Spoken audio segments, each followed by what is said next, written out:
ఆదికాండం 19వ అధ్యాయము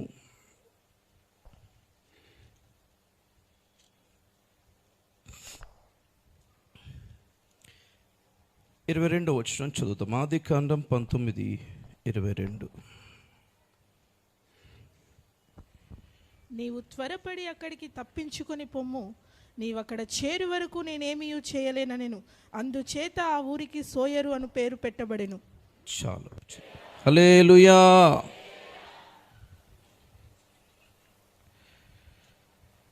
యేసు ప్రభు తన రాకడకు సంబంధించిన సూచనలు చెప్తూ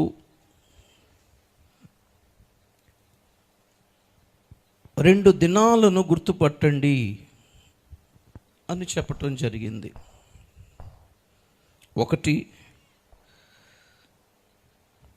నోవహు దినములు ఎట్లుండెనో మనుష్య కుమారుని రాకడ దినములు అట్లుండును.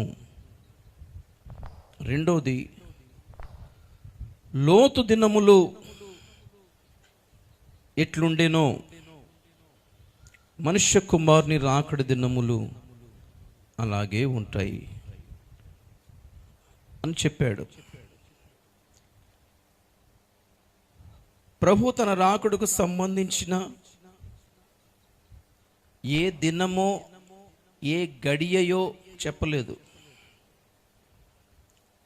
డేట్ చెప్పలేదు, ఆ డేట్లో పలానా టైం చెప్పలేదు, రెండు చెప్పలేదు, డే అండ్ టైం. కానీ దినములు, డేస్ ఎట్లుండునో చెప్పాడు. ఆ దినం ఏంటో డైరెక్ట్గా చెప్పలేదు, కానీ ఆ దినాల సముదాయం ఎలా ఉంటాయో చెప్పాడు. ఎందుకు చెప్పాడు? ప్రభు రాకడను గుర్తుపట్టడానికి సూచనలుగా చెప్పాడు. లోతు దినాల గురించి ఆయన ప్రస్తావించిన కొన్ని మాటలు చూద్దాం, ఆ తర్వాత ఆదికాండంలోకి వెళ్దాం. లూకా సువార్త 17వ అధ్యాయం 28 నుండి 32 వరకు చదువుదాం. లూకా సువార్త 17వ అధ్యాయము 28 నుండి. లోతు దినములలో జరిగినట్టును జరుగును. జనులు తినుచు త్రాగుచు కొనుచు అమ్ముచు నారు నాటుచు ఇండ్లు కట్టుచు నుండిరి. అయితే లోతు సొదొమ విడిచిపోయిన దినమున ఆకాశము నుండి అగ్నిగంధకములు కురిసి వారందరినీ నాశనము చేసెను. ఆ ప్రకారమే మనుష్య కుమారుడు ప్రత్యక్షమగు దినమున జరుగు. ఆ దినమున మిద్దె మీద నుండి వాడు ఇంట ఉండు తన సామాగ్రిని తీసుకుని పోవుటకు దిగకూడదు. అలాగే పొలములో ఉండువాడును తిరిగి రాకూడదు. లోతు భార్యను జ్ఞాపకము చేసుకొనుడి. చాలు. లోతు దినాల గురించి ప్రస్తావిస్తూ ప్రభు ముగించిన వాక్యం ఏంటో తెలుసా? లోతు భార్యను జ్ఞాపకము చేసుకొనుడి. మనం తరచుగా ధ్యానం చేస్తుంటాము. బైబిల్లో ఎప్పుడైనా సరే స్త్రీ అనే అంశం వచ్చిందంటే అదొక సంఘానికి గుర్తు. పాత నిబంధనలో ప్రస్తావించిన సంఘటనలన్నీ చరిత్రంతో కూడా కేవలము ఒక చరిత్ర కాదు ప్రియులారా. వాళ్ళ జీవితాల నుంచి ప్రభు మనకు ఎన్నో అమూల్యమైన పాఠాలుతో పాటు ప్రాముఖ్యమైన హెచ్చరికలు కూడా తెలియజేస్తున్నాడు. క్రొత్త నిబంధనతో పాటు పాత నిబంధన దేవుడు జతపరిచి మనకి ఇవ్వడానికి గల కారణం ఏంటి? కేవలము చరిత్ర తెలియ ఉండాలనే ఉద్దేశంతో కాదు ప్రియులారా. వారి జీవితాల నుంచి మనము కొన్ని పాఠాలు నేర్చుకోవాలని, కొన్ని అమూల్యమైన పాఠాలైతే కొన్ని గుణపాఠాలు లాంటివి. ఎందుకు బైబిల్ అంతా మనకిచ్చాడు? అబ్రహాము ఎంత దీవించబడ్డాడో నేర్చుకోవడానికా? అది మాత్రమే నేర్చుకోవడానికా? ఇస్సాకు ఎంతగా దీవించబడ్డాడో అది మాత్రమే నేర్చుకోవడానిక? యాకోబు ఎంత దీవించబడ్డాడో, లేకపోతే దావీదు ఎంత దీవించబడ్డాడో, యోసేపు ఎంత దీవించబడ్డాడో, ఈ దీవెనలు మాత్రమే నేర్చుకోవడానిక? ఒక ప్రాముఖ్యమైన మాట చదువుదామా? మొదటి కొరింథీయులకు రాసిన పత్రిక 10వ అధ్యాయము మొదటి నుంచి చదువుతారా ఒకసారి? సహోదరులారా, ఈ సంగతి మీకు తెలియకుండా నాకు ఇష్టం లేదు. అదేదనగా మన పితరులందరూ మేఘము క్రింద నుండిరి, వారందరూ సముద్రములో నడిచిపోయిరి. అందరూ మోషేను బట్టి మేఘములోను సముద్రంలోనూ బాప్తిస్మం పొందిరి. అందరూ ఆత్మ సంబంధమైన ఒకే ఆహారమును భుజించిరి. అందరూ ఆత్మ సంబంధమైన ఒకే పానీయమును పానము చేసిరి. ఏలైనగా తమను వెంబడించిన ఆత్మ సంబంధమైన బండలోనిది త్రాగిరి. ఆ బండ క్రీస్తే. అయితే వారిలో ఎక్కువ మంది దేవునికి ఇష్టలుగా ఉండకపోయిరి గనుక అరణ్యములో సంహరింపబడిరి. ఒక్క నిమిషం ఆగండి. ఐగుప్తులో నుండి బయలుదేరిన పితరులు గొర్రె పిల్ల రక్తం యొక్క శక్తిని ఆస్వాదించి ఆశ్రయించి బయటపడిన పితరులు, ఎర్ర సముద్రములో బాప్తిసం పొందిన పితరులు, మేఘ స్తంభము కింద ఆశ్రయం పొందిన పితరులు, ఆత్మ సంబంధమైన బండలోని నీళ్లు త్రాగిన పితరులు, శ్రేష్టమైన అద్భుతమైన ప్రవక్త, అద్భుతమైన నాయకత్వం కలిగిన మోషే నాయకత్వం క్రింద ఉన్న పితరులు ఎంత గొప్ప దీవెనకరమైన అనుభవాల గుండా వెళ్ళినా 5వ వచనంలో మనకి షాక్ కొట్టించాడు పౌలు. అయినను అయితే వారిలో ఎక్కువ మంది దేవునికి ఇష్టలుగా ఉండకపోయిరి గనుక అరణ్యములో సంహరించబడ్డారు. చూడండి, దేవుని స్తోత్రం చెప్పండి ఒకసారి. గొర్రె పిల్ల రక్తము క్రింద ఆశ్రయం పొందిన, బాప్తీసాలు పొందిన, పరిశుద్ధాత్మ పొందుకొని భాషలు మాట్లాడిన, శ్రేష్టమైన నాయకత్వం క్రింద ఉన్న తప్పిపోయి నాశనమైపోయే అవకాశాలు ఎప్పటికైనా ఉన్నది అని చాలా స్పష్టంగా పౌలు తెలియజేస్తున్నాడు మనకి. ఇంకా యేసు ప్రభు అయితే ఇంకొకటి యాడ్ చేశాడు. ఏంటో తెలుసా? పితరులు మన్నాను తిన్నను చనిపోయిరి. మన్నా చేత పోషించబడుతున్న వాళ్ళు కూడా చెడిపోయి నాశనమైపోయారంట. దాని అర్థం ఏంటి? ఐగుప్తు విడిచిన కనాను చేరే వరకు గ్యారెంటీ లేదు ఎవరికి కూడా. బ్రతికి బయటపడతారని, చేరుకుంటారని గ్యారెంటీ లేదు. మధ్యలోనే రాలిపోతారో, మధ్యలోనే నాశనం అయిపోతారో, మధ్యలోనే సంహరించబడతారో, మధ్యలోనే ఆగిపోతారో ఎవరికీ తెలియదు. పితరులు అనేకులు, వారిలో ఎక్కువ మంది దేవునికి ఇష్టలుగా ఉండకపోయారంట. బయలుదేరారు, పోయిన సంతోషమే కానీ, బయలుదేరిన గుంపులో ఉన్నారు కానీ, శ్రేష్టమైన నాయకత్వంలో ఉన్నారు కానీ, కొందరిని చూస్తే అసలు దేవుడికి సంతోషమే లేదంట. అస్సలు దేవునికి ఇష్టం అనిపించలేదంట. ఎందుకు ఇష్టం అనిపించలేదు? ఈ ఇశ్రాయేలు కానాను యాత్ర అంతా మనకి చరిత్ర అంతా రాసి ఇవ్వడానికి కారణం ఏంటి? ఇశ్రాయేల్ చరిత్ర తెలుసుకోవటానిక? యెరూషలేం చరిత్ర తెలుసుకోవటానిక? పితరులు అబ్రహాము మొదలుకొని యేసుక్రీస్తు పుట్టే వరకు ఆ వంశావళి రాసుకుంటూ వస్తాడు. చూసారా మత్తయి సువార్తలో, లూకా సువార్తలో ఆ వంశావళి తెలుసుకోవడానిక? దాని కొరకు మాత్రమేనా? Only for హిస్టరీయా?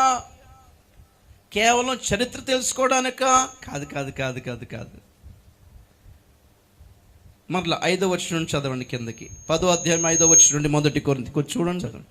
అయితే వారిలో ఎక్కువ మంది దేవునికి ఇష్టలుగా ఉండకపోయిరి గనుక ఆ.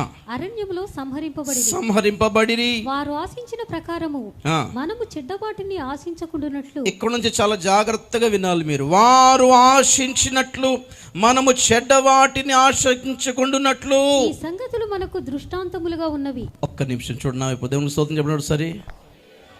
ఈ సంగతులు మనకి దృష్టాంతములుగా ఉన్నవి. దృష్టాంతములు అంటే ఏంటి?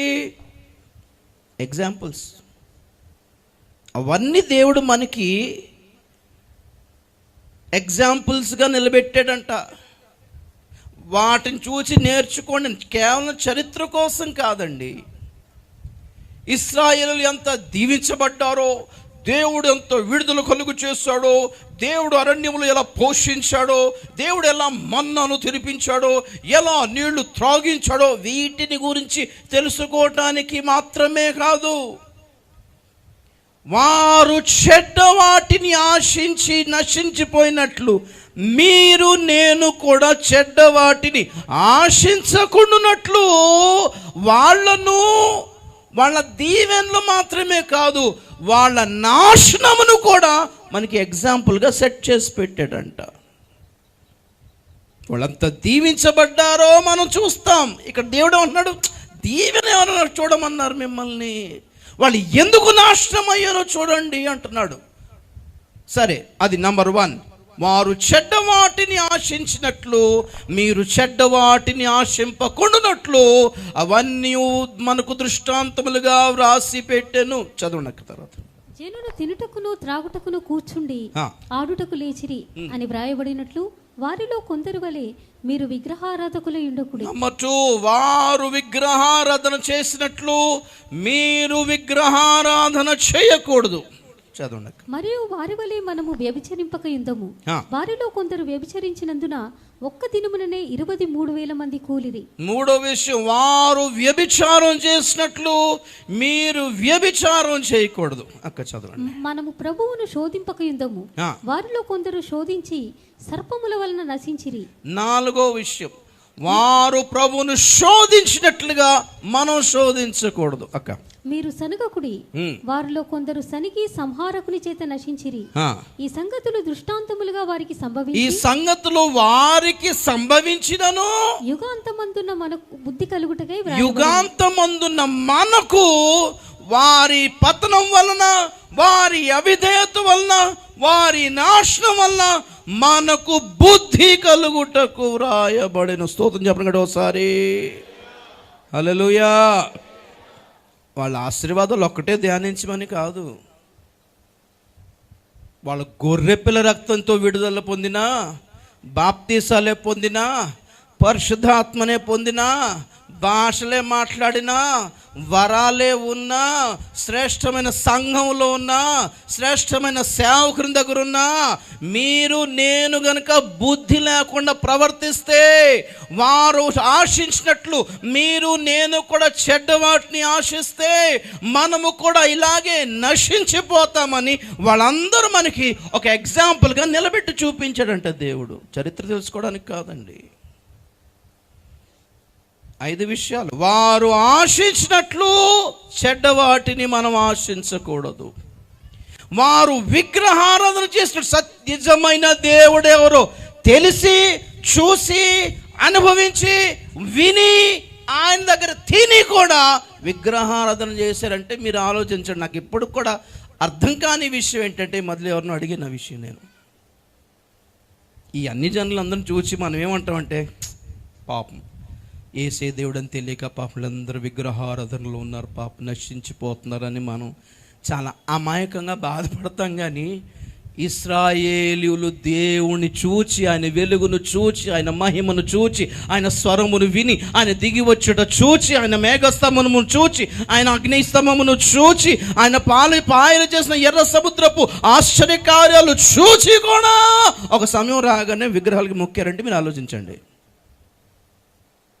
మనోళ్ళు తెలియక విగ్రహారాధన చేస్తున్నారు. వాళ్ళకి స్వార్థ ప్రకటించి మనం యేసు దేవుడు అని చెప్పి 4 అద్భుతాలు చేసి చూపిస్తే వాళ్ళు బెంబేలెత్తిపోయి, బిత్తరపోయి, స్టన్ అయిపోయి, ఆశ్చర్యపోయి యేసు దేవుడు అని ఎత్తారని మనం అనుకుంటున్నాం అమాయకంగా.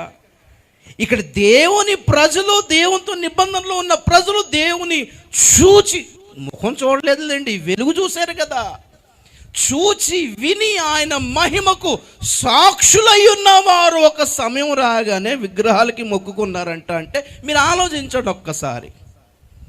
ఎక్కడో యెరూషలేము అల్లక్కర్లేదు, దారికి అడ్డంగా సీనాయి పర్వతం దగ్గరే దూడం చేసుకుని ఆయనకి మొక్కిరు. ఇదే యెహోవా అన్నారంటే మీరు ఆలోచించండి. అసలు ఎవరు అమాయకులు? మనం అమాయకులమా, వాళ్ళ అమాయకులా? బయట ప్రజలు ఈ గుడ్లన్నీ చూస్తే మనకి అదే పాపం, ప్రభు వాళ్ళు దర్శించిన, దేవుడు దర్శించిన వాళ్ళు కూడా నశించిపోయారు ఎక్కడ అంటున్నాను నేను. ఆలోచించండి, బైబిల్ కరెక్ట్గా చదివి ఆలోచించండి ఒకసారి. అందుకే మీరు రక్షణ పొందినా, నేను రక్షణ పొందినా, విగ్రహాల నుంచి మనం బయటకు వచ్చి రక్షణ పొందినా అది మన నిర్ణయం కాదు, దేవుని ఏర్పాటని ఎప్పుడు చెప్తుంటాను నేను. మీరు మీ నిర్ణయం, మీరు మారుమనసు పొందారని, మీరు ఎంచుకున్నారని, మీరు కరెక్ట్ డిసిజన్ తీసుకున్నారన్న సంగతి తర్వాత మనం డిసిజన్ తీసుకుంటాం, మనం మారుమనసు పొందుతాం, మన పాపాలు ఒప్పుకుంటాం, దేవునికి స్తోత్రం. కానీ వెనకాల బ్యాక్గ్రౌండ్ అంతా ఎవరిది? పరిశుద్ధాత్మదే. దేవుని ఏర్పాట్లు ఉన్న వాళ్ళనే రక్షణలో నడిపించాలని ఒప్పింపు పరిశుద్ధాత్ముడు కలుగజేస్తాడు. వారు ఆశించినట్లు మనం ఆశించకూడదని నంబర్ 1. వారు విగ్రహారాధన చేసినట్లు నేను చేయకూడదని నంబర్ 2. వారు వ్యభిచరించినట్లు మనం వ్యభిచరించకూడదని నంబర్ 3. వారు దేవుని శోధించినట్లు మనం దేవుని శోధించకూడదని నంబర్ 5. వాళ్ళు సణిగినట్లు మనం సణగకూడదని చరిత్రంతా యుగాంతముందున్న మనకి బుద్ధి కలుగుటకై రాస్తే మనం వాళ్ళ అవిధేయతను, నాశనమును ఎగ్జాంపుల్గా తీసుకొని వాళ్ళ దీవెనలన్నీ చెప్పుకొని కబుర్లు చెప్పుకొని భలే మురిసిపోతున్నాం కదా. దేవుని బిడ్డలు, దేవుని బిడ్డలే నాశనం అయిపోయారు అంటున్నాను. అలాంటి వాళ్ళలో మన పాత నిబంధనలో ధ్యానం చేయాల్సిన ఒక చాలా ప్రాముఖ్యమైన వ్యక్తి లోతు. అది చెప్పడానికి ఇక్కడికి వచ్చాను. దేవుని స్తోత్రం చెప్పండి గట్టిగా ఒకసారి, గట్టిగా హల్లెలూయా. ఏంటి సొదొమ చరిత్ర? ఏమిటి దాని వెనకాల ఉన్న దాగిన మర్మం? చాలాసార్లు విన్నాం, చాలాసార్లు చెప్పుకున్నాం, తెలీదంటూ ఏం లేదులే మనకి. కానీ ఈ మధ్య లోతు గురించి ధ్యానిస్తున్నప్పుడు ఈ చిన్న పదం నన్ను బాగా గలిబిలి చేసింది, బాగా ఆలోచింప చేసింది. ఏంటది? సోయరు. చెప్పండి, ఏంటిది? సోయరు. వావ్, బలిగుంది పేరు, సోయరు. దేవుని స్తోత్రం చెప్పండి కూడా ఒకసారి. బైబిల్ చెప్తుంది లోతు గురించి, నీతిమంతుడైన లోతు. ఏం లోతు? ఏంలో నీతి ఉందో నాకు అప్పటికీ అర్థం కాదు. నేనేమనుకునేవాడినంటే జనరల్గా ఒక్కొక్కసారి ఏమవుతుందంటే మనం పైన చదివేస్తుంటాం వాక్యం కనుక, కొంచెం జాగ్రత్తగా కీన్గా అబ్జర్వ్ చేసే పాయింట్ లేట్గా వస్తుంటుంది మనకి. అబ్రహాముతో పాటు కనాను యాత్రకు బయలుదేరిన లోతు దారి మధ్యలోనే అబ్రహాముని విడిచిపెట్టి వెళ్ళిపోయాడు అనుకున్నాను. కానీ నాకు తర్వాత తెలిసిన మ్యాటర్ ఏంటంటే అబ్రహాము లోతు కలిసి కనానుకు చేరారు. ఆల్రెడీ కనానుకు చేరిన తర్వాత విడిపోయారు. కనానుకు చేరిన లోతు బయలుదేరి మరలా వెనక్కి వచ్చాడు. కొంచెమే సొదొమ. దేవుడిచ్చిన కానాను దేశము కంటే సొదొమ దేశము చాలా శ్రేష్టంగా అనిపించిందంట ఆయనకి. ఇది కూడా దేవుడు దీవిస్తాడులే, ఇది కూడా దేవుని దగ్గర కూడా లేవుండవు, ఒకటే. దేవుని స్తోత్రం చెప్పండి ఒకసారి. పరలోకం కూడా ఈ లోకం కూడా కాదు, పరలోకమా లోకమా ఇది రెండిట్లో ఒకటే. ఎందుకు రక్షించబడ్డాడు లోతు? అబ్రహాముని విడిచిపెట్టిన లోతు, కనానును విడిచిపెట్టిన లోతు, పశువుల కాపర్లు గొడవ పడితే పశువుల కాపర్లకే సపోర్ట్ చేసిన లోతు ఎందుకు రక్షించబడాలి సొదొమలో నుండి? అబ్రహాం ప్రార్థన. స్తోత్రం చెప్పండి ఒకసారి. మనకి బుద్ధి లేకపోయినా, మనం విధేయులు కాకపోయినా, విశ్వాసంలో బలంగా లేకపోయినా, బడని వాళ్ళమైనా ఎందుకు బతికిపోతున్నావు తెలుసా? ఎవరో చేసిన ప్రార్థన. స్తోత్రం చెప్పకుండా ఒకసారి. మీ సేవకులు చేసే ప్రార్థన, మీ సంఘం చేసే ప్రార్థన, మీ వెనకాల ఉండే ప్రార్థనా పరులు చేసే ప్రార్థన వలన కొంచెం బతికిపోతున్నామని అర్థం. స్తోత్రం చెప్పకుండా ఒకసారి. కానీ అన్నీ ఒకరి ప్రార్థన మీద ఆధారపడదు, మన డిసిజన్ మీద కూడా ఆధారపడుతుంది అంటున్నాను నేను. ఎవరో ప్రార్థన చేశారని పనులు అయిపోతాయి అనుకుంటే ఎలాగా? మీరు చేయవద్దా ప్రార్థన? ఒక నిర్ణయం తీసుకోవద్దా? చూడండి విచిత్రంగా, అబ్రహాము సొదొమ కోసం చేశాడు కానీ లోతు కోసం డైరెక్ట్గా చేయలేదు. సొదొమను మొత్తం నాశనం చేసేస్తానంటే, నాశనం చేసే, లోతు ఒక్కని కాపాడు అంటే మరీ స్వార్థంగా ఉంటుందని అబ్రహాం ఏమన్నాడంటే, నీతిమంతులు కూడా నాశనం చేసేస్తావంటే నువ్వు అలాంటి కాదు కదా, నువ్వు చాలా మంచోడివి నువ్వు. దేవుడు అంటాడు, నీతిమంతులు ఉన్నారా? ఆర్ యు షూర్ అంటే లేరంటావా? అక్కడున్న జనాభా కనీసం ఒక 5,000 మంది జనాభా ఉన్న 10,000 జనాభా, 1,000 మంది నీతివంతులు ఉంటారు ఉండరు. నిజమే, చాలా దరిద్రమైన దేశం అది. మనం లోతు వెళ్ళాడు కాబట్టి కొంచెం బాగానే ఉండొచ్చు. ఆయన అంత హాయిగా ఉన్నాడంటే, ఆ దరిద్రమైన ఊళ్ళో ఆయన అంత హాయిగా ఉన్నాడంటే మంచోళ్ళు కూడా ఉన్నారేమో అనుకుంటున్నాడు.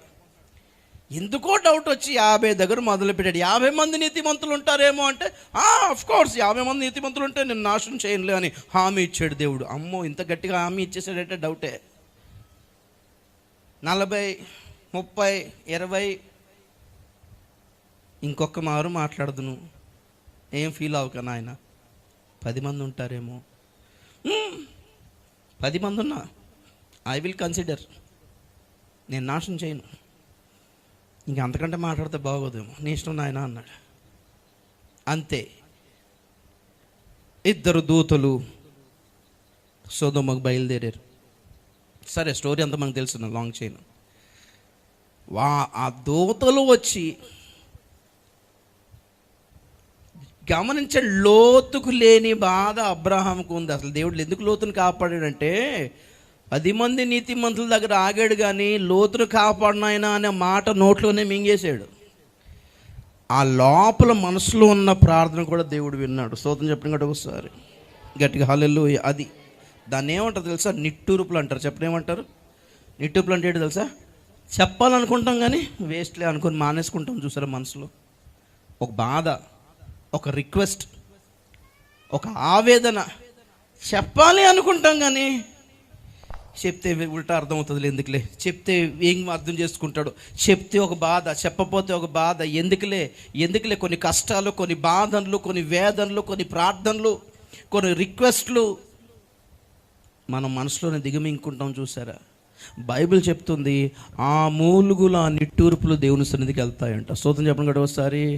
కాబట్టి గట్టిగా అరిచి చేసిన ప్రార్థన కంటే మీరు మూలిగి చేసిన ప్రార్థనకి ఎక్కువ బలం ఉంటుందని గుర్తుపెట్టుకోండి. దేవుని స్తోత్రం చెప్పండి కదా ఒకసారి, గట్టిగా హల్లెలూయా.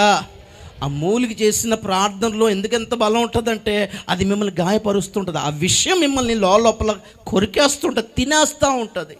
కానీ మీరు చెప్పుకోలేరు.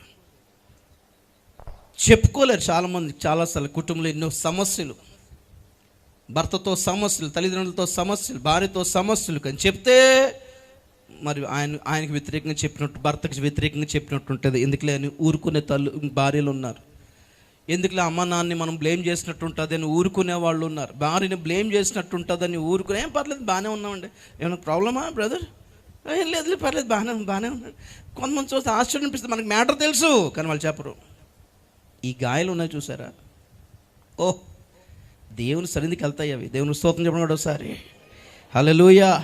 కొన్ని ప్రార్థన గట్టిగా చేయమన్నా గట్టిగా చెయ్యం, అలాగనేస్తే మరి విన్న వాళ్ళకి చూసావా నా గురించే చేస్తుంది ప్రార్థన అని అంటారని పాపం గట్టిగా చేయలేరు. మరి మనమేం బిగ్గరగా నీకే సమస్య ఉన్నా వాము చెప్పలేము.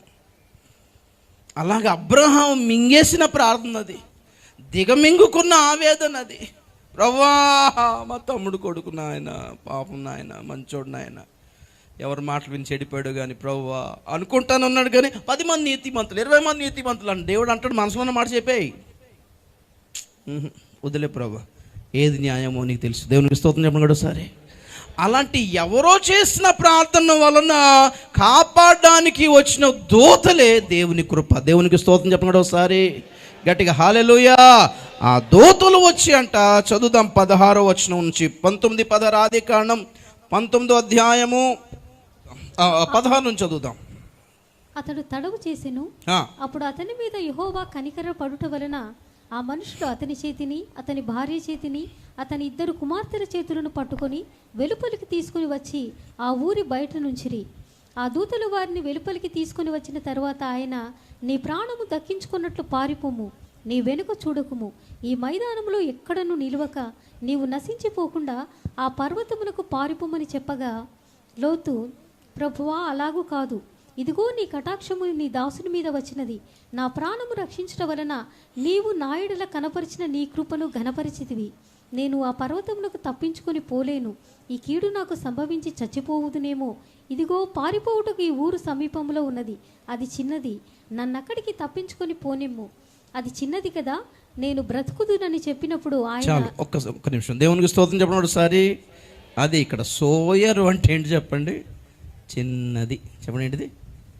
చిన్నది, విలువ లేనిది, చీపైనది, చవకబారింది అని. నిన్ను కాపాడడానికి, నిన్ను రక్షించటానికి ఎవరో చేసిన ప్రార్థన వలన, ఎవరో ఏడ్చిన ఏడుపు వలన, ఎవరో కార్చిన కన్నీరు వలన, ఎవరో గుండెలు బాదుకోవడం వలన శ్రేష్టమైన కృప నీ దగ్గరికి వచ్చింది. నిన్ను నాశనం నుండి కాపాడడానికి ఆ కృప వచ్చి నిలబడితే వీళ్ళు తడవు చేశారంట. పదా కమాన్, నువ్వు త్వరపడు. కొన్నిటికి తొందరపడాలండి. ఇశ్రాయేలు ఐగుప్తుల దేశం నుంచి బయటపడేటప్పుడు ఆ చివరి రాత్రి ఏమన్నాడు తెలుసా మోషే? మీరు చెప్పులు తొడుక్కొని చేతకర్ర పట్టుకొని ఉన్నదాంతో ఏదో చేదు కూరలతోటి పస్కాను భుజించి, ఏమన్నా చెప్పులు తొడుక్కుని తింటారంటండి, మరి చెప్పులు తీసి కడుక్కొని సాపేసి అంత కార్యక్రమం లేదు నాయన. త్వరపడుచు తినాలి. అక్కడ గ్రీన్ సిగ్నల్ పడగానే, మనకి ట్రాఫిక్లో గ్రీన్ సిగ్నల్ ఏమో 15 సెకండ్లు, ఎర్ర సిగ్నల్ ఏమో 60 సెకండ్లు ఉంటాయి మనకి. ఎర్ర సిగ్నల్ పెట్టినంతసేపు గ్రీన్ సిగ్నల్ పెట్టవచ్చు కదా అంటే లేదు, ఇది 15. అలాగా ఈ 15 సెకండ్లోనే పరారైపోవాలి. మనం పారిపోవాలి ఐగుప్తు నుంచి. మళ్ళీ ఎప్పుడు మనసు మార్చుకుంటాడో మాకు తెలియదు. మరి ఎలాగ మనసు మార్చుకుంటాడు ఫరో? వాడు మనసు మార్చుకునేటప్పటికి మనం ఎక్కడ ఉండాలి? ఏ జంక్షన్లో ఉండాలి? ఎర్ర సముద్రం దగ్గర ఉండాలి. దేవుని స్తోత్రం కలిగాక. ఈ మధ్యలో ఉంటే కష్టం. స్పాట్ చూడండి అక్కడ ఈ సెకండ్స్ లోపల, ఇన్ని నిమిషాల లోపల ఫరో మనసు మార్చుకున్న లోపల వీళ్ళు ఎక్కడ ఉన్నారు అంటే వాడు కనబడకూడదు. వాడు కని చూపు మేరకు కనబడకూడదు. కాబట్టి తొందర పెట్టాడు మోషే. వాళ్ళు తొందరపడి, ఇక్కడ దూతలు లోతునేమంటున్నారు? త్వర పెట్టారంట.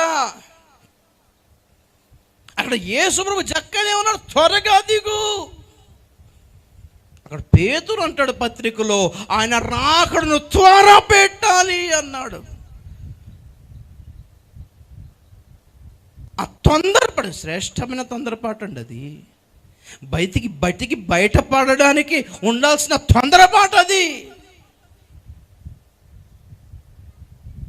ప్రమాదం పొంచుకొస్తున్నప్పుడు ఉంటుందా తొందరపాటు? పదా, నాశనం అయిపోతుంది, ఈ రాత్రి నాశనం అయిపోతుంది. లోతు కమాన్ అంటే, ఏ బట్టలు సర్దుద్దాం, బట్టలు పట్టుకుందామా, జంతికలు ఏమైనా ఉన్నాయా, పులిహార ఏమైనా చేసావా, చికెన్ ఫ్రై లాంటి.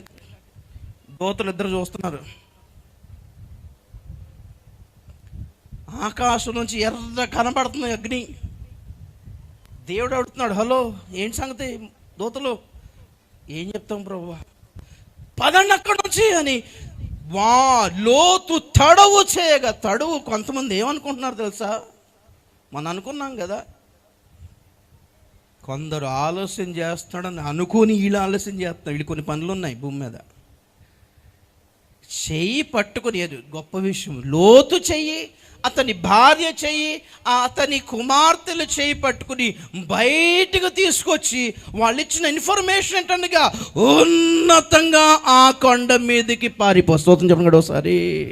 నువ్వు బ్రతికి బయటపడాలంటే, నీ కుటుంబానికి క్షేమం కలగాలంటే, నువ్వు పొందిన ఈ కృప నీ పట్ల, నీ కుటుంబం పట్ల వ్యర్థం కాకూడదు అనుకుంటే, ఒకరు చేసిన ప్రార్థన వృధా కావద్దు అనుకుంటే, come on, run up to the mountain, పర్వతములకి పారిపో అని వీళ్ళు తొందరపడుతుంటే, వీళ్ళు కాబరా పడుతుంటే, వీళ్ళు బిగ్గరగా అరుస్తుంటే, ధీమాగా కుదురుగా కూల్గా లోతున్న మాట ఏంటంటే, అది కాదు సార్, నేను ప్లాన్ చెప్తాను చూడండి అన్నాడు.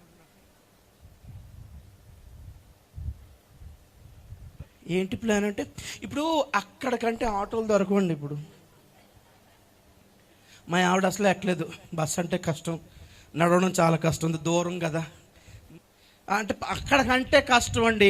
ఇదిగో ఈ ప్రక్కన ఒక చిన్న ఊరు ఉంది, అది చిన్నదే, దాన్ని నాశనం చేయవు కదా, కన్ఫర్మ్ కదా, దాన్ని నాశనం చేయంలే కానీ నువ్వు సేఫ్ అని మేము గ్యారంటీ ఇవ్వలేము అన్నారు. స్తోత్రం చెప్పండి కూడా ఒకసారి. నువ్వు ఆ ఊరు దేవుని ఉగ్రతతో నాశనం కాదు కానీ లోతు కుటుంబానికి క్షేమమని గ్యారంటీ ఇవ్వలేమన్నారు దూతలు. అంటే అందుకే నేను నాశనం కదా, కన్ఫర్మ్ కదా, కాబట్టి ఈ ఊరికి వెళ్తాం. అక్కడికంటే కష్టం అండి, నేను ఎక్కలేను, మా ఆవిడ ఎక్కలేదు, మా పిల్లలు ఎక్కలేరండి, లిఫ్ట్ కూడా లేదు, బండి ఆటోలు బస్సులు కూడా లేవు, ఆ బస్సులు ఫ్రీ ఛార్జీలు అంతకంటే లేవు, టికెట్ ఫ్రీ. ఇప్పుడు అక్కడికి వెళ్ళిపోతే చచ్చిపోతానేమండి. నువ్వు బతకాలని అక్కడికి వెళ్ళమంటుంటే అక్కడికి వెళ్తే చచ్చిపోతానేమో. అలాగూ కాదు, నేను ఇచ్చే ఐడియా వినంటున్నాడు చూడండి. దేవుడిచ్చే ప్రణాళిక, దేవుడు చెప్పిన మాట కాదు అంటే వీళ్ళు తిరిగి చెప్తారు దేవుడు. అలా కాదు ప్రభా, అలా చెప్తే అలాగవుద్ది, అలా కాదు, ఇలా చెయ్యి. మనము మన ప్రార్థనలో దేవుడికి ఐడియాలు ఇస్తామా? దోతలు అనుకుంటుండు, ప్రభా ఏంటి ఇతన్ని రక్షించమన్నావా, ఆర్ యు షూర్ అంటే దేవుడు అంటాడు, అబ్రహాం ప్రార్థన ఏం చేస్తాం పాపం. అబ్రహాం మొహం చూసి ఏదో చేయను తొందరగా అంటే, సరే నాయన నువ్వు చెప్పిన ఊరు నేను నాశనం చేయను, మరి తొందరగా పోండి, వెనక్కి తిరిగి చూడొద్దు. స్తోత్రం చెప్పండి ఒకసారి గట్టిగా, హల్లెలూయా. అలాగా ఏమి ఎన్నుకున్నాడు? సోయర్ ఎన్నుకున్నాడు. ఏమనుకున్నాడు?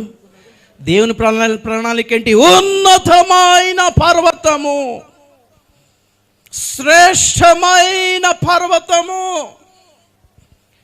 ఉన్నతమైన అనుభవాలకు వెళ్ళాల్సిన నీవు ఈ మైదానములో, ఈ భూమి మీద ఒక ఇల్లు, ఒక చిన్న ఫ్యామిలీ, ఒక చిన్న జాబ్, ఒక చిన్న బిజినెస్, ఫ్యామిలీ సెటిల్ అయిపోతే ఇంత చాలే ప్రభువా అనుకునే మైండ్లో ఉన్నారు చూసారా, ఇది సోయర్ అంటే. మన పట్ల దేవుడు కలిగి ఉండాల్సిన ప్రణాళిక చాలా ఉన్నతమైనదైతే మనం వేసుకుంటున్న ప్రణాళిక పేరే సోయరు. స్మాల్, చిన్నది. పెద్ద ప్లాన్లే ఉందండి, పెద్ద అంతేం అక్కర్లేదండి, పెద్ద ఏం అక్కర్లేదండి, ఈ పెద్ద ఏం అక్కర్లేదు అన్నవాడు వెళ్తే దేవుడు దీవిస్తాడు, తప్పేం కదా. దేవుని స్తోత్రం చెప్పండి ఒకసారి. అంతెందుకులే, ఇది చాలే అనుకున్న వాళ్ళు దేవుడు దీవిస్తాడు. ఎందుకంటే మన నిర్ణయాలను కూడా రెస్పెక్ట్ ఇచ్చే అలవాటు దేవుడికి ఉంది. లేకపోతే ఆదం హవ్వలు పండు తినకపోదురండి. స్తోత్రం చెప్పండి ఒకసారి. ఆదం హవ్వలు పండు తినకపోదురు, దేవుడు రెస్పెక్ట్ ఇచ్చాడు వాళ్ళ నిర్ణయానికి. కానీ దేవుడు ముందే చెప్పాడు, తింటే చచ్చిపోతావు, ఆయన తింటాం మేము, తిను, ఓకే గో హెడ్, చాలా జాగ్రత్త, మరి మీ ఇష్టం. మరి దేవుడు చెప్పే మార్గంలో, దేవుడు చెప్పే స్థాయికి నీవు నేను వెళ్తే దారిలో ఏ రిస్క్ వచ్చినా దేవుడు బాధ్యత వహిస్తాడు. స్తోత్రం చెప్పండి ఒకసారి. దేవుడు చెప్పని నిర్ణయాలు, దేవుడు చెప్పని త్రోవలో మనం వెళ్తే ప్రమాదాలు ఉంటాయి, రిస్క్ మందే, దేవుడు తీసుకోడు. ప్రభా ఇక్కడికి వెళ్తాను నాయన అంటే షూరా, మరి అక్కడ ప్రమాదం ఉంది, అక్కడ ప్రమాదం ఉంటే నేను హామీ అన్నాడు. స్తోత్రం చెప్పండి ఒకసారి. నీ ప్రాణానికి నా ప్రాణం అడ్డేస్తారన్నాడు. స్తోత్రం చెప్పండి ఒకసారి. హల్లెలూయా.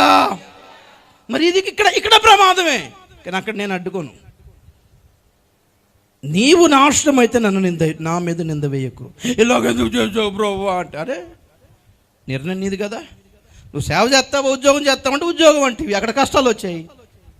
అలాగైందండి ప్రభు అంటే సేవ చేస్తే కష్టాలని అట్ట వెళ్ళి మరి అట్ట కష్టాలు వచ్చినాయి. మరి ఏ కష్టం బెటర్ చెప్పండి. ఒకసారి ఫేస్బుక్లో కొటేషన్ చూశాను, అన్ని కష్టమే, అయితే 2 రకాల కష్టాలు ఉంటాయట. ఒకటేమో మంచి కష్టం, ఇంకోటేమో నాశనం అయ్యే కష్టం. అలాగా దేవునికి స్తోత్రం చెప్పడం కూడా ఒకసారి. పెళ్ళి అయితే కష్టాలు ఉంటాయి, పెళ్ళి కాకపోతే కష్టాలు ఉంటాయి. ఏ కష్టం బెటరు? కాకుండా ఉండి వచ్చే కష్టాలు బెటర్. స్తోత్రం చెప్పడం కూడా ఒకసారి. సింగిల్గా ఉంటాం అల్లెలు. పెళ్ళి అవన్నీ వాళ్ళేమో నాకు ఎప్పుడైతే అయితే అంటున్నారు. అయిపోయిన వాళ్ళేమో నేను ఎందుకు చేసుకున్నాను అంటున్నారు. ఇదేదో ఉద్యోగులు ఉంటే బాగుండు, రిజైన్ చేసి వచ్చేద్దాం అండి. అదే ఉద్యోగం కాదయ్యా రిజైన్ చేయడానికి. అవనోళ్ళేమో ఎప్పుడవుతుందా, ఎప్పుడు దూరదామా ఆ ఊరిలోకి అనుకుంటున్నారు. ఇందులో ఎందుకు సిక్కిదానా అని వీళ్ళు బాధపడుతున్నారు. ఏ కష్టం బెటర్ చూసుకోండి ఒకసారి, చేసుకోకండి. దేవుని స్తోత్రం చెప్పండి ఒకసారి. హల్లెలూయా. రాకడ కొంచెం సిద్ధపడండి. హల్లెలూయా. శుభ్రంగా హాయిగా ఉండగానంట. వామ్మో దేవుడా, దేవుని స్తోత్రం. అలాగా వివాహం కష్టమే, విడాకులు కష్టమే. ఏ కష్టం బెటర్? దేవునికి స్తోత్రం. ఆ కొటేషన్స్లో ఉన్నాయన్నమాట. తిని అంత లావ్ అయితే వచ్చేది కష్టం వేరు, అదో కష్టమే. డైటింగ్ ఫాలో అయితే కూడా కష్టమే. ఏ కష్టం బెటర్ చెప్పోసారి? ఎంత ఒళ్ళు పెట్టుకొని నడవలేక బతికే కంటే శుభ్రంగా ఫుడ్ కంట్రోల్ చేసుకొని చక్కగా హల్కాగా ఉండు. ఈ కష్టం, ఇదైనా కష్టం, అదైనా కష్టమే. ఏదో ఒకటి బెటర్ కష్టం చూడు. స్తోత్రం చెప్పండి ఒకసారి. అలాగే ప్రభు నమ్ముకోకుండా ఉన్న కష్టాలే, నమ్ముకున్న కష్టాలే. ఏ కష్టం బెటర్? నమ్ముకోకుండా ఉంటే ఆ కష్టంతో పాటు చచ్చిపోతే నరకం ఇంకా కష్టం. మరి రక్షణ పొందితే కష్టాలే, కానీ ఈ కష్టాల్లో మనకు ప్రభు తోడుగా ఉంటాడు. మరి ఈ కష్టం బెటర్ కదా. హల్లెలూయా. కొండెక్కడం కూడా కష్టమే. ఈ చిన్న ఊరు అంటివి కదా, బాగుంటుంది అనుకున్నావు కదా, నీ సొంత ప్లాన్ కదా, చిన్నదే కదా, చిన్నదే అడిగాను కదా ప్రభు, అది కూడా ఇవ్వలేకపోతే నువ్వెందుకు అనుకున్నావు కదా. వెళ్ళు. వెళ్ళేసరికి అడ్డంగా దారికి మధ్యలో లోతు భార్య చచ్చిపోయింది. అలా వెనక్కి తిరిగి అలా ఉండిపోయింది అంతే. ఆ ఊరికి చేరిన తర్వాత లోతు పిల్లలిద్దరు కూతురు చెడిపోయారు.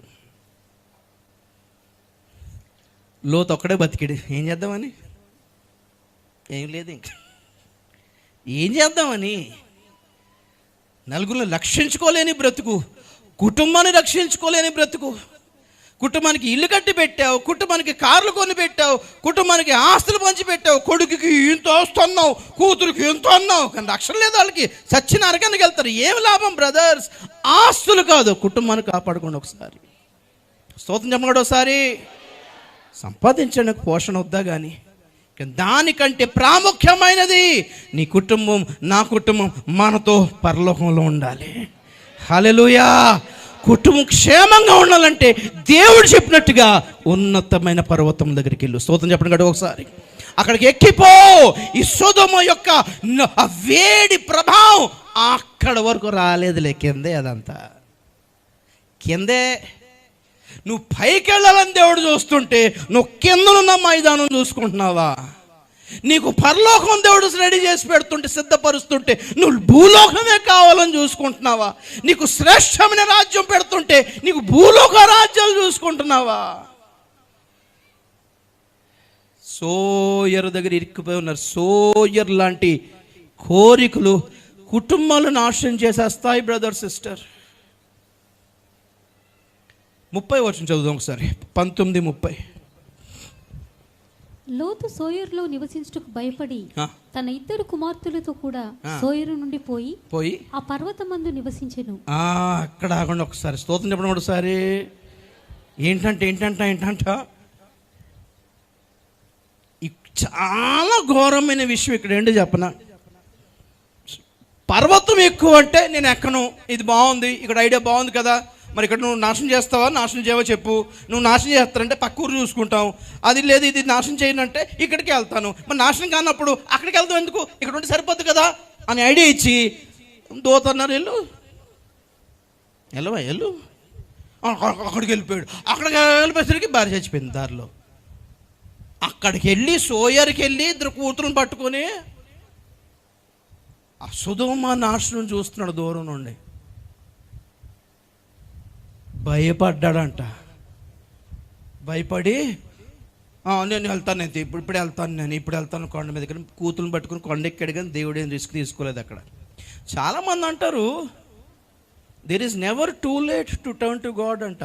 దేవుని వైపు తిరిగి రావడానికి ఎప్పటికీ ఆలస్యం అనే మాట లేదంట, ఎప్పుడైనా రావచ్చు అంట. మరి ఇక్కడ ఆలస్యంగా వెళ్ళాడు అక్కడికి. సోయర్ దగ్గరికి వెళ్ళి కొన్ని రోజులు ఉన్నా భయంగా బతికాడంట.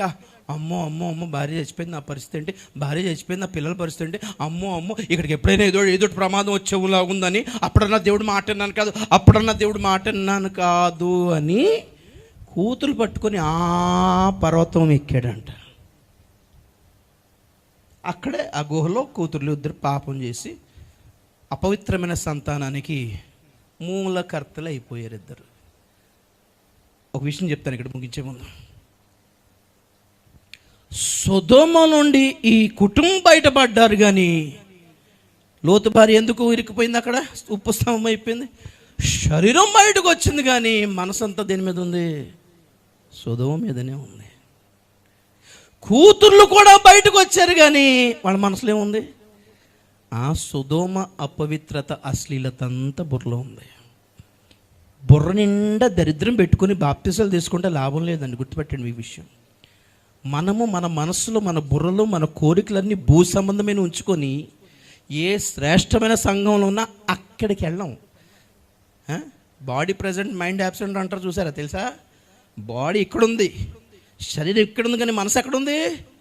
లోకం మీద ఉంటుంది, పాపం మీద ఉంది, అపవిత్రత మీద ఉంది, ఆకర్షణ మీద ఉంది. ఎన్ని ఉపదేశాలు వింటే లాభం ఏంటండి? మేము పెద్ద సంఘానికి వెళ్తున్నాం, సంతోషం. రాకడలో దేవుడికి కావాల్సింది ఏంటో తెలుసా? మీ ఆత్మయు, మీ ప్రాణమును, మీ శరీరమును నిందారహితముగా కాపాడబడాలి అని చెప్తాడు పౌలు. స్తోత్రం చెప్పండి ఒకసారి. ఏం కావాలా? ప్రభువుకి శరీరం అక్కలేదన్నారే మా పాస్టర్లు అందరూ చాలామంది చిన్నప్పటి నుంచి. మరి శరీరం లేకపోతే దేన్ని మహిమగా మార్చాలి చెప్పోసారి? ఈ శరీరమే మహిమపరచబడుతుంది. మరి ఆత్మ అన్నావు కదా, ఆత్మ ఆల్రెడీ పరలోకంలోనే ఉంది. చాలా పరిశుద్ధుల ఆత్మలు ఎక్కడ ఉన్నాయి? పరలోకంలో ఉన్నాయి ఆల్రెడీ. ఏం వెళ్ళాలి? శరీరం వెళ్ళాలి. దేవుని స్తోత్రం చెప్పినాడు సరే. ఈ శరీరాలు మహిమగా మారి వెళ్ళాలి.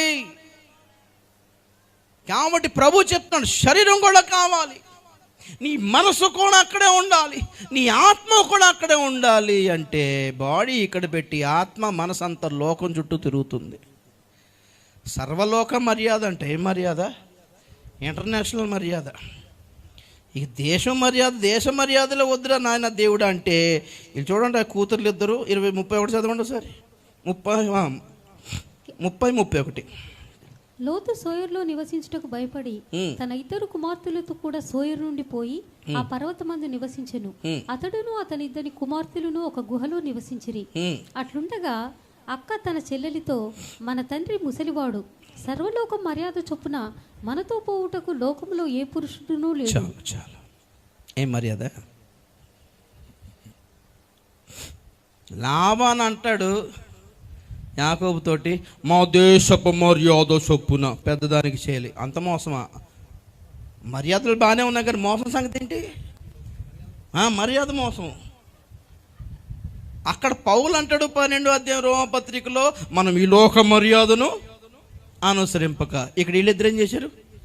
సర్వలోక మర్యాద అండి, ఇంటర్నేషనల్ మర్యాద. చాలా ఇంటర్నేషనల్గా ఉన్నారు వీళ్ళిద్దరు. ఆ సొదొమ అంత ఇంటర్నేషనల్ అన్నమాట. మన దేశంలో కొంచెం మంచి సంస్కృతి ఉంది, కొన్ని కష్టం, అది చేయకూడదు, విగ్రహారాధన లాంటి. మన దేశ సంస్కృతి విషయంలో కూడా జాగ్రత్తగా వేరుపాట్లో ఉండండి రా నాయన అంటే ఇంటర్నేషనల్ సంస్కృతి అంట. ఏం సంస్కృతి? వాళ్ళు ఫారినర్స్ లాగా ఇలా డ్రెస్ వేసుకోవాలి, వాళ్ళలాగా ఇళ్ళలాగా ఉండాలి. సర్వలోక మర్యాద అంట. మనకి దేవుడు నేర్పించింది దేవుని మర్యాద. స్తోత్రం చెప్పండి ఒకసారి. దేవునికి ఘనత వచ్చినట్లుగా, దేవునికి భయపడినట్లుగా ఉండమని నేర్పాడు మనకి. మన మర్యాద వేరు, మన జాతి వేరు, మనది పరిశుద్ధ జనము. స్తోత్రం చెప్పండి. ఏం జనం? ఏం వంశం? ఏర్పరచబడిన వంశము. ఎవరి సొత్తు? ఎవరి సొత్తు? దేవుని సొత్తైన ప్రజలు. పరిశుద్ధ జనం. ఒరియాలో పవిత్ర జాతి అన్నాడు. ఏం జాతి? పవిత్ర జాతి. రాజులైన యాజక సమూహం. మనల్ని దేవుడు వేరే కేటగిరీ, ఆయన మనసులో మనల్ని చాలా హై రేంజ్లో పెట్టుకొని ఉంటే మన ప్లాన్లన్నీ సోయరే. ఏం ప్లాను? సోయర్. చిన్నది నాయన, ఈ చిన్న ఉద్యోగం చాలు నాయన, ఇటు పాస్ అయిపోతే చాలు నాయన, చిన్న జాబ్ వస్తే చాలు నాయన, అప్పు తీరితే చాలు నాయన, పెళ్ళైతే చాలు నాయన, పిల్లలు పుడితే చాలు నాయన, రిటైర్మెంట్ డబ్బులు ఎత్తే చాలు నాయన, చచ్చిపోతే చాలు నాయన. ఉన్నతంగా పెట్టుకుందాం ఆలోచనలన్నీ. మన పిలుపు ఉన్నతమైన పిలుపు, ఉన్నతమైన దర్శనం. మన పట్టణము ఉన్నతమైన నూతన యెరూషలేము అండి. ఇవు సంబంధమైన యెరూషలేము కాదు, ఉన్నతమైనది, శ్రేష్టమైనది, మహిమ గలది మన కొరకు కనిపెడుతుంటే మన ప్రార్థనలన్నీ సోయరే. దేవుడు చెప్పినప్పుడు ఎక్కేసుంటే పర్వతం మీదకి ఆ భార్య బతుకుండేది, ఆ పిల్లలు బతుకుండేవారు, ఆ పిల్లలకి దేవుడు మంచి పెళ్లి చేసేవాడు. స్తోత్రం చెప్పండి గట్టిగా ఒకసారి. ఎంత మంచి అవకాశమును పోగొట్టుకుంటున్నారు, కృపను నిరర్థకం చేసుకుంటున్నారు. దేవుని కృపను, దేవుని దయను, దేవుని కనికరములను, దేవుడిచ్చిన రక్షణను వ్యర్థపరచుకోవడం అంటే ఇదే. ఎంత రక్షణ పొంది, ఎంత ఆత్మలో నింపబడి, ఇంత శ్రేష్టమైన ఉపదేశం పొంది మన ప్రార్థనలేంటి? సోయరు. తద్వారా కుటుంబం నాశనం. ఒక తండ్రి తీసుకున్న తప్పుడు నిర్ణయం ఒక కుటుంబాన్ని నాశనం చేసింది. రాజైన సౌలు సోయరు. దేవుడు అతని సింహాసనమును నిత్యము ఉండునట్లు స్థిరపరచవలెనని దేవుడు అనుకుంటుండగా బలిసిన ఎడ్లు అండ్ ఇంకేంటిది? సమూయేలుతో అంటాడు సౌలు, అన్న బయటకు రండి, అన్న బయటకు రండి, నువ్వు తిట్టేవులే కానీ, ఆ దేవుడు నా సింహాసనం తీసుకుంటే తీసుకున్నాడులే కానీ, పోతే పోయిందిలే కానీ, బయటకు వచ్చి నా పక్కన నిలబడి భుజం చెయ్యి, జనాలందరూ చప్పలు కొడతారు అనుకున్నారు. మీరు కొట్టేశారు. నాకు ఆగండి, స్తోత్రం చెప్పండి ఒకసారి. అంటే జనాల పబ్లిక్లో నీ ఇమేజ్ పోకూడదనే చూసుకున్నావేమో కానీ దేవుని కృప పోగొట్టుకుంటున్నామని ఎందుకు చూసుకోలేదు సౌలు? 1 సమూయేలు 13 చదవండి సారి. 1 సమూయేలు 13:13. చాలా బాధపడ్డాను ఈ వాక్యం నేను చదివి. అందుకు సమూయేలు ఇట్లనెను, నీ దేవుడైన యెహోవా నీకు ఇచ్చిన ఆజ్ఞను గైకొనక నీవు అవివేకపు పని చేసితివి. నీ రాజ్యమును ఇశ్రాయేలుల మీద సదాకాలము స్థిరపరచుటకు యెహోవా తలచి ఉండెను. సదాకాలము స్థిరపరచుటకు యెహోవా తలచి ఉండెను. అయితే నీ రాజ్యం నిలవదు. యెహోవా తన చిత్తానుసారమైన మనస్సు గల ఒకని కనుగొని ఉన్నాడు. నీకు ఆజ్ఞాపించిన దానిని నీవు గైకొనకపోతివి గనుక యెహోవా తన జనుల మీద అతనిని అధిపతిగా నియమించును. చాలా చూడండి, స్తోత్రం చెప్పండి ఒకసారి. అరే నీకు ఇచ్చిన శ్రేష్టమైన భాగ్యము, శ్రేష్టమైన కృప తొలగించబడుతుందంటే బాధ లేదా? పోతే పోయింది, ఇల్లు ఉంది కదా, పోతే పోయింది, ఉద్యోగం ఉంది కదా, హ్యాపీయా?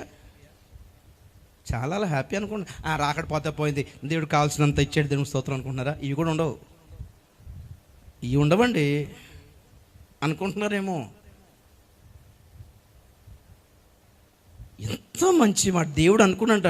సౌలు పాపం బెన్యామీను గోత్రికుడైనా, యూదా గోత్రం కాకపోయినా, కనిష్టమైన చిన్న గోత్రమే అయినా, గాడిదలు తోలుకునే బతికైనా పర్లేదు, ఒక అవకాశం ఇద్దాం, పోయిందే ఉంది అనుకుని రాజుగా నియమిస్తే అవిధేయత, సొంత తీర్మానాలు, సొంత చిత్తం, స్వచిత్తము, ఇమేజ్, గర్వం, ఈగో, ఇన్ని మాటలు చెప్పింది కదా. 15వ అధ్యాయం 26వ వచనంలో అంటాడు సౌలు, తను చదువుకున్న టైం లేదు, సరే చెప్తే చెప్పేవాళ్ళు కానీ పోతే పోయింది, రాజ్యం పోతే పోయిందిలే కానీ పర్లేదు కానీ బయట జనాలు వెయిట్ చేస్తున్నారు. అందరూ ముందు అంతా పక్కన నిలబడి నా భుజం చెయ్యి, నేను చేసే మొక్కిబడికి నువ్వు సపోర్ట్ చేయి. అప్పుడు జనాలు వెళ్ళిపోయిన తర్వాత నేను కూడా పోతానులే. విలువ తెలియలేదు కదా. దాని ద్వారా ఏమైంది?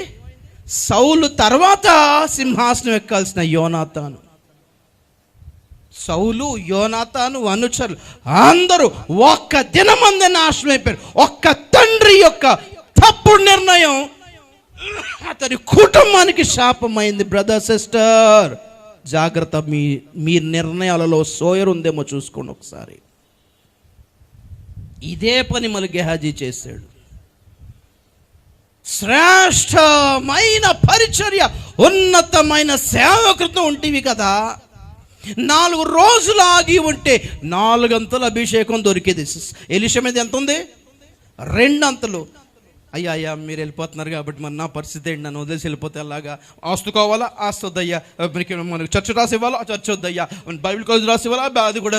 ఏం కావాలంటే మీ ఆత్మలో ఎంత ఇచ్చినా పర్లేదు. గొప్ప విషయం అది. స్తోత్రం చెప్పండి కదా ఒకసారి.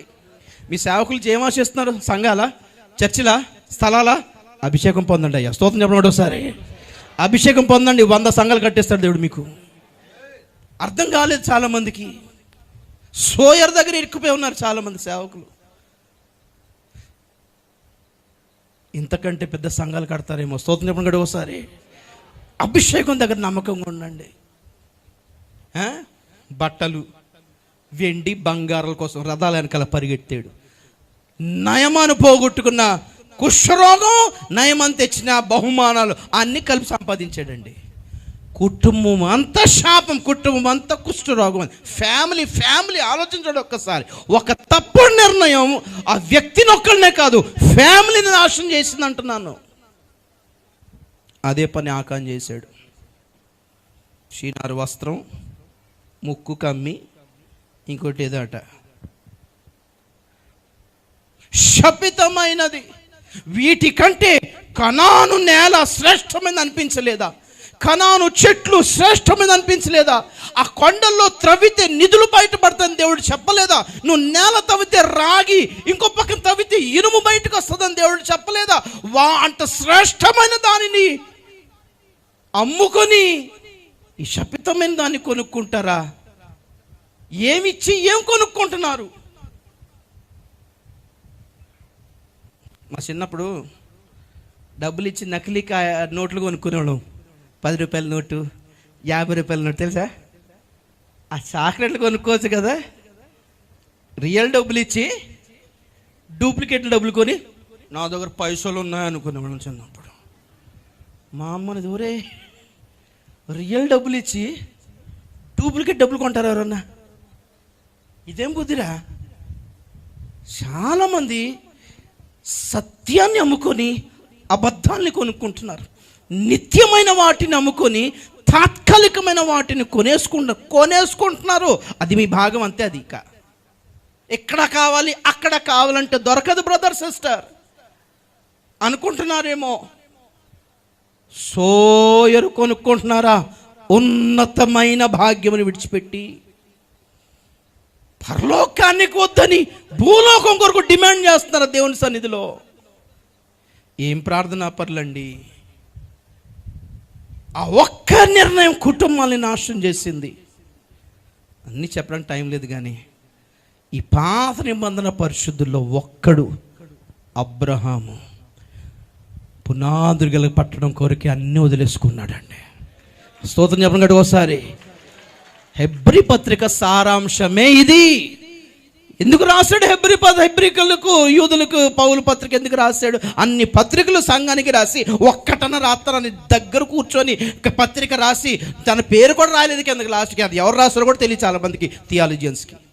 కానీ భాషా శైలిని బట్టి నిర్ధారించేది ఏంటంటే పౌలే రాస్తాడు. అంత జ్ఞానం అపోస్తులు ఎవరికి ఉంది? స్తోత్రం చెప్పండి ఒకసారి. ఏమని రాశాడు? ఈ యెరూషలేము, ఈ ఇశ్రాయేలు, ఈ నేల, ఈ భూమి, ఈ ప్రత్యక్ష గుడారము, ఈ మందస్సము, ఈ బలుల కోసం పాకులాడతారేంటయ్యా? ఈ రాజ్యం కోసం పాకులాడతారేంటయ్యా? దేవుడు మన కొరకు శ్రేష్టమైనవి అక్కడ పెట్టాడు. అబ్రహామును మన పితరులు కూడా ఈ భూమి మీద యాత్రికులము, పరదేశములై ఉన్నామని గుర్తించి ఆ శ్రేష్టమైన పట్టణం కొరకు అన్ని వదులుకొని ఈ లోకములో వ్యర్థంగానే, ఈ లోకములు మాకు వ్యర్థమని భావించి విశ్వాసము గలవారై మృతి పొందిరి అని సారాంశం రాసుకుంటూ వచ్చాడు ఎబ్రీ పత్రిక అంతా. ఈ లోకం మేము బతకడానికి యోగ్యమైంది కాదు ప్రభువా, మాకు శ్రేష్టమైన ఆ పట్టణం కావాలనే తీర్మానంతో బ్రతికేరు గనక పాత నిబంధన పరిశుద్ధులకి క్రొత్త నిబంధనలో సంఘముతో ఏ పోలిక, ఏ పొందు లేకపోయినా దేవుడు ఎలా ప్రణాళిక చేశాడంటే నూతన యెరూషలేము పట్టణపు గుమ్మాల మీద 12 గోత్రికుల పేర్లు రాసేశాడు. అక్కడ ఎందుకు రాశాడు అనుకుంటున్నారు? తీర్మానం ఇది. ఇక్కడ ఏం కోరుకోవాలో అర్థం కావట్లేదు, ఏం ప్రార్థన చేయాలో అర్థం కావట్లేదు. శ్రేష్టమైంది అక్కడ ఉందండి, ఇక్కడ లేదు. కళ్ళు మూసుకుందాం, ప్రార్థన చేద్దాం. ప్రేమస్వరూపి, కృప కలిగిన మా తండ్రి, మీకు వందనాలు. సర్వశక్తుడా, మీకు వందనాలు నాయన. గత మాసమంతయు మీరు మాకు ఇచ్చిన జయమును, కాపుదలను, ఆశీర్వాదమును బట్టి మీకు స్తోత్రము. ఆరోగ్యమును బట్టి మీకు వందనాలు ప్రభా. మరొక నూతన మాసంలో ప్రవేశపెట్టావు. ఈ మాసమంతా కూడా మీ కాపుదలు భద్రపరచండి. ఈ మాసమంతా కూడా ప్రభా మీ చిత్తము చేయుటకు మా కృప దయచేయండి. దాసుని మరుగుపరిచి సోయరు అనుభవమును మాకు బయలుపరిచినందుకై మీకు స్తోత్రము.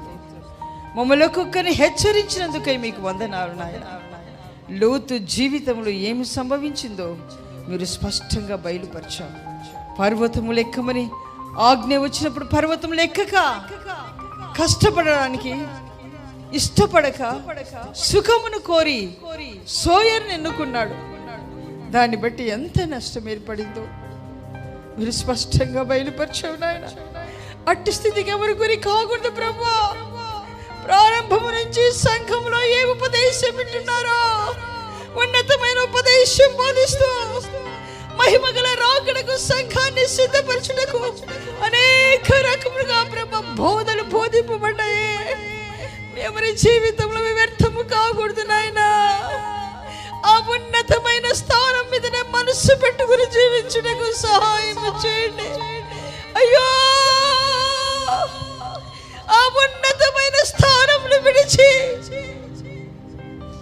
ఈ జీవిత కాలం మట్టుకు మీ యందు నిరీక్షణ ఉంచినడలా మనుషులందరికంటే దౌర్భాగ్యులని లేఖనాలు సెలవిస్తున్నాయి. అట్టి స్థితికి మేము ఎవరి గురి కాకూడదు ప్రభా. క్రైస్తవ జీవితం కఠినమే, ఈ మార్గం ఇరుకైనదే. అయినప్పటికీ నీతో నడుచుటకు దినదినము కృపనిచ్చి నడిపిస్తున్న దేవుడవు నాయన. మీరు మాకుండగా ప్రభా వెను తిరగక, సుఖమును కోరక, ఎక్కడ ఆగిపోక ఆ ఉన్నతమైన పర్వతమునకు మహిమగల మీ రాకడకు పరిపూర్ణంగా సిద్ధపడటకు మీరు ఒక్కొక్కరికి కృప దయచేయండి. అదే దర్శనముతో ఒక్కొక్కరు జీవించాలయ్యా తండ్రి. ఇంత వాక్యం విని కూడా ఈ లోకం మట్టుకే మీ యందు నిరీక్షణ ఉంచితే వ్యర్థమైపోతారు. సోయరనే ఆ పదం ఎవరి జీవితంలో ఉండకూడదు తండ్రి. అది తొలగింపబడాలి. చాలా మంది అది అట్టి మనస్తత్వం కలిగి ఉంటున్నారు. దాసుని మరుగుపరిచి హృదయంతరంగములను చూచుచున్న దేవుడవు, గుర్తెరిగిన దేవుడవు నాయన. మీ వాక్కు చేత దర్శించినందుకై మీకు స్తోత్రములయ్యా. ఒక గొప్ప మార్పు ప్రతి ఒక్కరిలో కలగ చేయండి నాయన. అనుభవంలో ఉన్నారేమో, విడుదల పొందుటకు సహాయం చేయండి.